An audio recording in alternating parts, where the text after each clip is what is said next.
people whose lives were lost here, for the workers who work here, for the families who mourn. I can hear you, the rest of the world hears you, and the people... Local news anchor at WABC Television in New York City and host of Eyewitness News Up Close, Diana Williams reflects on her experiences during 9/11. I think the thing that comes to mind is just, I was very fearful. I was fearful that day, and I was fearful for days on end afterwards, and fearful for my safety going into the city because I live outside the city, and fearful again for my children. And I remember driving in the days after 9/11, always having a plan B in my head that if something else happened, how would I grab my kids out of daycare and out of school and get them to someplace safe. That day itself was just kind of bedlam. I found out in the morning when I woke up, because I was working the 6 and 11 broadcasts, and I found out that morning, my husband woke me up and said, "Hey, something's going on." And I turned on the TV and saw that a plane had hit one of the towers, and I immediately called into work and said, "I'll be in as soon as I can get there." And then I heard that the second plane hit the other tower. We knew right away it was terrorism.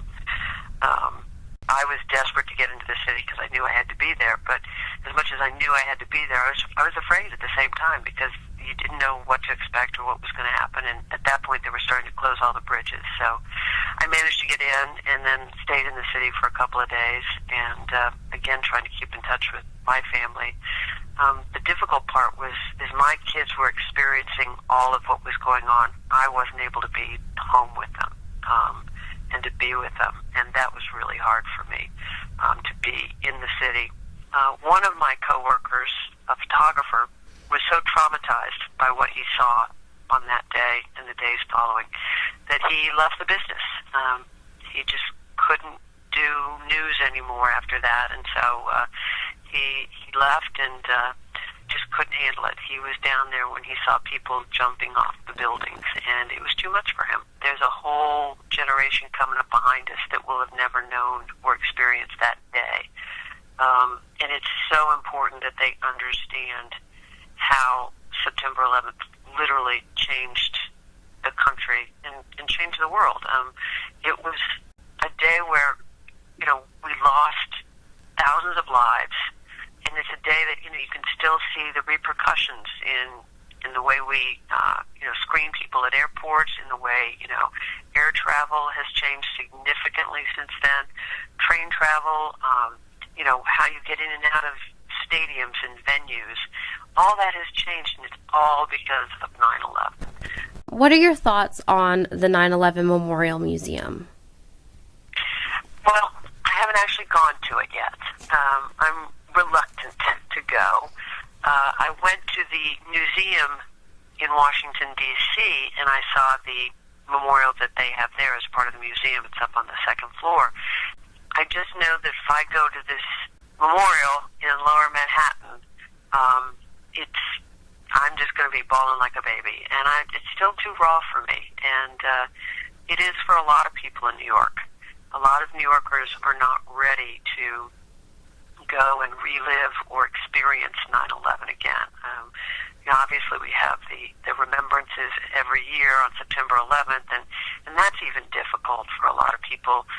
Many of us have friends who lost someone or we lost someone. So it's still really hard. And so I think most of the people going to the memorial right now are tourists or people from outside New York City, because I think they even did a poll of New Yorkers, and a lot of New Yorkers said, not going to go right away, we're going to wait and see and give it time, and most people say they'll go when they're ready, and so that's for me too. I'll go when I'm ready, and I'm not quite ready yet. All those who responded with such courage, on behalf of Michelle and myself and the American people, it is an honor for us to join in your memories, to recall and to reflect, but above all to reaffirm the true spirit of 9/11. Love, compassion, sacrifice, to enshrine it forever in the heart of our nation.